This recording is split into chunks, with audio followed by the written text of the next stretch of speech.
नमस्कार, मैं हूं शुभे और आप देख रहे हैं news for nation. RJD supremo Lalu Prasad Yadav की मुश्किलें बढ़ती ही जा रही है। ऐसा हम इसलिए कह रहे हैं क्योंकि राजद सुप्रीमो चारा घोटाला के 4 मामलों में सजायाफ्ता हैं और ऐसे में आए दिन उनके अलग अलग मामलों में सुनवाई होती है। खास करके अभी फिलहाल जो सुनवाई चल रही है वो डोरंडा कोषागार मामले में है और इसमें गवाहों ने कई तरीके से राजद सुप्रीमो लालू प्रसाद यादव के अलग अलग राज खोले हैं और इतना ही नहीं, बकायदा परसेंटेज के साथ बताया है कि कैसे ये पूरी तरीके से घोटाला राजद सुप्रीमो के द्वारा किया गया था। इसके अलावा कोर्ट में क्या कुछ हुआ, किस प्रकार सुनवाई हुई, गवाहों ने क्या राज खोली, पूरी खबर आपको विस्तार से बताते हैं। चारा घोटाले के डोरंडा ट्रेजरी से अवैध निकासी मामले में आज रांची सीबीआई विशेष कोर्ट में राजद सुप्रीमो लालू प्रसाद यादव की सुनवाई हुई। इस दौरान सीबीआई की ओर से पूर्व में दिए गए गवाहों के बयानों को कोर्ट के सामने पढ़ा गया। आज सीबीआई की ओर से लालू प्रसाद के खिलाफ पूरे मामले को लेकर सिलसिलेवार ढंग से रखकर जोरदार दलील पेश की गई। चारा घोटाले के डोरंडा ट्रेजरी से 139 करोड़ की अवैध निकासी मामले में आज सीबीआई विशेष कोर्ट में विशेष लोक अभियोजक की ओर से जोरदार दलील रखी गई। जस्टिस एसके शशि की अदालत में हुई सुनवाई के दौरान सीबीआई की ओर से मुख्य आपूर्तिकर्ता और घोटाले के किंग पिन आरोपी श्याम बिहारी सिन्हा के संबंध में जानकारी दी गई। इस मामले में पूर्व में दिए गए गवाहों के बयान को कोर्ट के समक्ष रखा गया।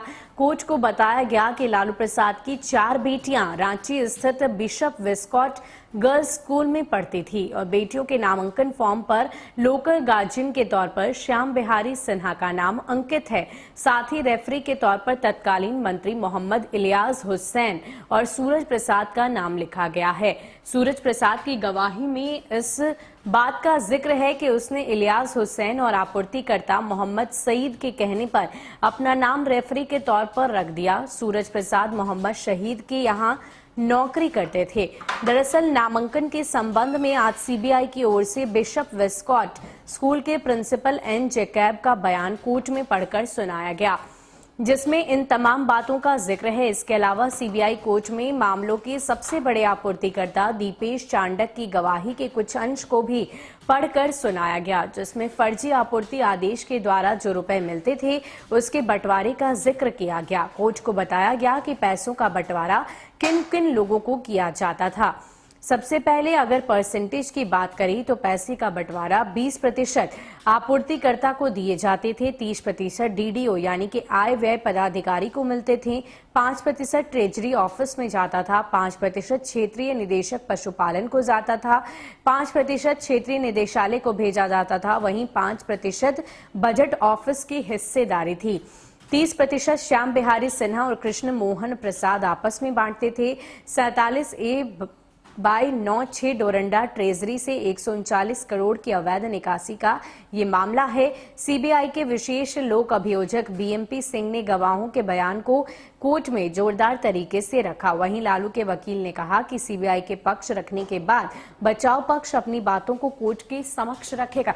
तो राजद सुप्रीमो लालू प्रसाद यादव की मुश्किलें बढ़ती ही जा रही है। एक तरफ जहां लगातार उनके रिहाई को लेकर उनके बेटे और साथ ही साथ बेटी मुहिम की शुरुआत उनकी तरफ से की गई, #आजादी पत्र का नाम दिया गया और लगातार ये कोशिश की जा रही है कि राजद सुप्रीमो लालू प्रसाद यादव की तबीयत खराब है, ऐसे में वो अपने घर को वापस लौट जाएं, लेकिन उनकी मुश्किलें लगातार बढ़ती ही जा रही है। डोरंडा कोषागार मामले में पूरी तरीके से अभियोजक के द्वारा तमाम तरीके के सबूत और साथ ही साथ गवाही पेश की गई और बाकायदा परसेंटेज के साथ इस बात की पुष्टि कर दी गई कि कहां कहां पर पैसे खर्च किए जाते थे और किस तरह से ये पूरा घोटाला किया गया।